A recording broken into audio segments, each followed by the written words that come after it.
Om Swastiastu, Assalamualaikum warahmatullahi wabarakatuh. Perkenalkan, saya Madisa Fitri Patramabukian dengan NIM 191303107. Pada kesempatan kali ini saya akan menjelaskan mengenai LKM 5 yang terdiri dari beberapa pertanyaan yang harus saya jawab dari Bapak dosen. Nah, yang pertama yaitu adalah mengenai 3 perbedaan reaksi substitusi elektrofilik dan nukleofilik. Nah, adapun perbedaannya yaitu yang pertama, pada reaksi elektrofilik, reaksi itu dapat menerima pasangan elektron. Sedangkan nukleofilik itu reaksi yang dapat menyumbangkan pasangan elektron. Kemudian perbedaan yang kedua yaitu kalau elektrofilik itu memiliki muatan positif, sedangkan nukleofilik memiliki muatan negatif.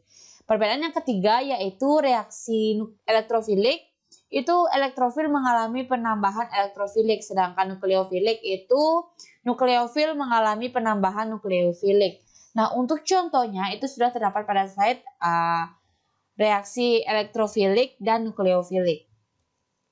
Yang kedua adalah contoh cara untuk menghitung rendemen hasil percobaan substitusi elektrofilik. Nah, cara menghitung rendemen hasil percobaan reaksi substitusi nukleofilik dapat dilakukan dengan membagi massa rendemen yang didapatkan dengan massa rendemen teoritis. Nah, untuk menghitung persentase rendemen, hasil bagi rendemen yang didapat dengan massa rendemen teoritis itu dikalikan dengan 100%.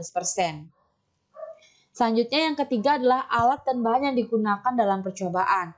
Yaitu ada alatnya, ada penangas air, labun bulat, gelas kimia, termometer, kertas saring, pipa kapiler, corong pisah, adapter Claisen, gelas ukur, kaca arloji, spatula, Erlenmeyer, pipet tetes, statif dan klem, alat destilasi, magnetic stirrer, corong pisah, dan pemanas. Adapun bahan yang digunakan yaitu ada asam nitrat pekat dan asam sulfat pekat, kemudian ada bromobenzen, ada aquades, ada es dan etanol. Kemudian benzen dalam percobaan ini itu dianggap sebagai basa atau bertindak sebagai pendonor elektron. Karena kaya akan elektron pi sehingga sangat mudah mendapatkan serangan elektrofilik. Namun meski benzena mudah diserang oleh elektrofilik, benzena akan lebih mudah mengalami reaksi substitusi daripada reaksi adisi. Selanjutnya yaitu nomor 4, perbedaan benzen dan alkena jika ditinjau dari elektron pi yang dimiliki. Nah, ikatan karbon pada benzena dan alkena itu terdiri dari ikatan pi dan ikatan sigma. Berdasarkan teori ikatan valensi orbital kedua, jenis keikatan ini terbentuk karena adanya tumpang tindih antara orbital-orbital. Benzena memiliki ikatan rangkap yang berbeda dengan ikatan rangkap pada alkena. Nah, hal ini disebabkan oleh ikatan rangkap atau elektron pi pada alkena dapat mengalami reaksi adisi, sedangkan ikatan rangkap atau elektron pi pada benzena tidak bisa mengalami reaksi adisi, namun dapat mengalami reaksi substitusi. Selanjutnya, bagaimana sih pembentukan elektropil dalam reaksi substitusi elektrofilik yang dikerjakan?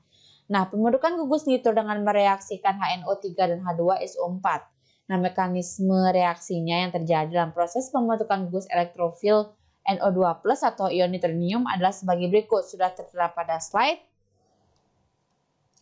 Kemudian yang keenam adalah jelaskan suatu reaksi berikut.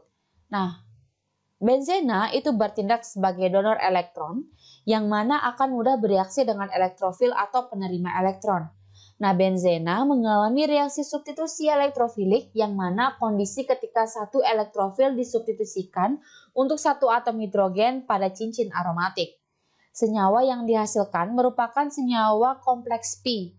Selanjutnya, sepasang elektron pi pada benzena berikatan dengan elektrofil E+ menghasilkan ion arenium atau sikloheksadenyl kation. Itu untuk penjelasannya atau gambarnya sudah tertera pada slide. Nomor 7, itu merupakan mekanisme reaksi yang terdapat dalam gambar yang disajikan pada lampiran. Nah, pada lampiran yang disajikan itu terjadi reaksi elektrofilik yang menyerang ikatan pi pada suatu senyawa organik untuk memicu terbentuknya kation intermediate atau kation antara. Nah, setelah terbentuk, nukleofil akan menyerang dan terjadi dislokasi silyl group dengan suatu formasi alkena akibat dari nukleofil yang menyerang senyawa silikon. Nah, untuk reaksinya sudah tertera pada slide. Nomor 8, apa sih tujuan dari perlakuan campuran HNO3 dan H2SO4 itu didinginkan pada penangas es? Nah, sebenarnya tujuannya yaitu untuk menurunkan suhu campuran tersebut karena ketika asam nitrat pekat dan asam nitrat pekat dan asam sulfat pekat dicampurkan itu akan mengalami kenaikan suhu yang sangat tinggi sehingga harus dilakukan pada penangas es. Hal ini itu juga disebabkan karena kondisi operasi reaksi pada senyawa tersebut atau reaksi yang optimal atau reaksi daripada senyawa tersebut harus pada temperatur kurang lebih 60-65 derajat Celcius. Nah, oleh karena itu campuran senyawa tersebut harus diturunkan suhunya dengan penangas es. Selanjutnya yaitu tujuan dan jelaskan apa yang dimaksud dengan adaptor Claisen. Nah, adapun tujuan dari langkah ini adalah untuk mendinginkan gas NO2 yang kemudian terbentuk dalam reaksi sehingga tidak mengalir bebas ke udara. Nah, adaptor Claisen itu merupakan item serbaguna dari gelas lancip standar. Nah, alat ini digunakan dalam situasi yang membutuhkan lebih dari satu outlet dari labu atas bulat. Nah, misalnya dalam reflux campuran reaksi, kadang-kadang perlu untuk mengembunkan uap yang naik dan menambahkan reaktan ke dalam campuran pada waktu yang sama. Dalam situasi ini, salah satu sambungan atas adaptor Claisen akan menuju ke kondensor dan satu lagi corong jatuh atau corong pemisah. Nomor 10 itu mengapa sih harus ditambahkan sebanyak 0,025 mol bromobenzen atau 2,62 mili bromobenzen. Nah, ditambahkan sedikit demi sedikit selama kurun waktu 15 menit sambil dikocok. Nah, mengapa harus ditambahkan sedikit demi sedikit? Oke, penambahan bromobenzen ke dalam campuran asam nitrat dengan asam sulfat menyebabkan terbentuknya kristal putih kekuningan yang menandakan bahwa ion nitronium sudah bereaksi dengan bromobenzen membentuk senyawa bromonitrobenzen. Nah, penambahan bromobenzen dilakukan sedikit demi sedikit agar tumbukan partikel bromobenzen dengan gugus NO2+ lebih sempurna. Nah, penambahan bromobenzen dilakukan sambil dikocok dengan menjaga suhu pada rentang 50-55 derajat Celcius. Selama penambahan dilakukan agar reaksi berjalan sempurna dan efektif, sehingga terbentuk padatan bromobenzen yang berwarna kekuningan dan menggumpal. Nomor 11, mengapa sih suhu itu harus dijaga antara 50-55 derajat Celcius?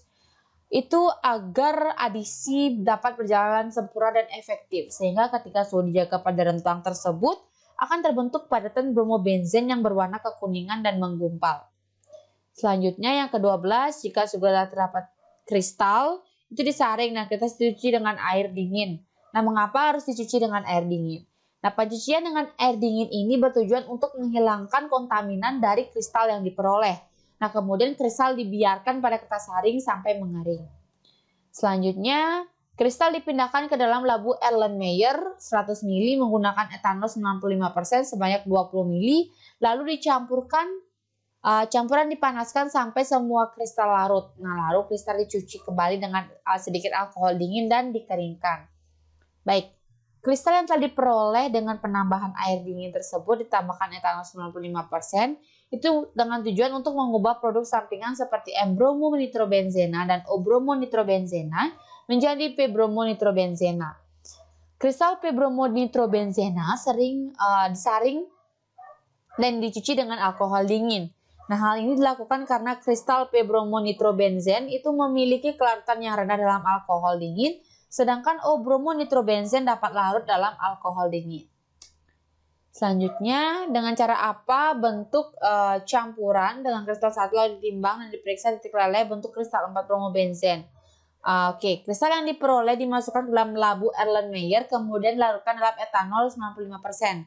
Nah, sebanyak 20 ml sehingga menghasilkan larutan yang berwarna kuning. Penambahan etanol 95% bertujuan untuk mengubah produk sampingan reaksi seperti M-bromonitrobenzena dan O-nitrobromobenzena menjadi P-bromonitrobenzena sehingga didapatkan kristal yang lebih murni. Nah, setelah kristal disaring, kemudian larutkan dalam 20 ml etanol 95%, kemudian dilanjutkan dengan pemanasan dengan suhu sebesar 700 derajat Celcius yang bertujuan untuk mengubah produk sampingan seperti M-bromonitrobenzena dan O-bromonitrobenzena menjadi P-bromonitrobenzena sehingga didapatkan kristal yang lebih murni. Nah, selain itu, pemanasan juga bertujuan untuk mempercepat pelarutan sehingga kristal dapat larut dengan sempurna.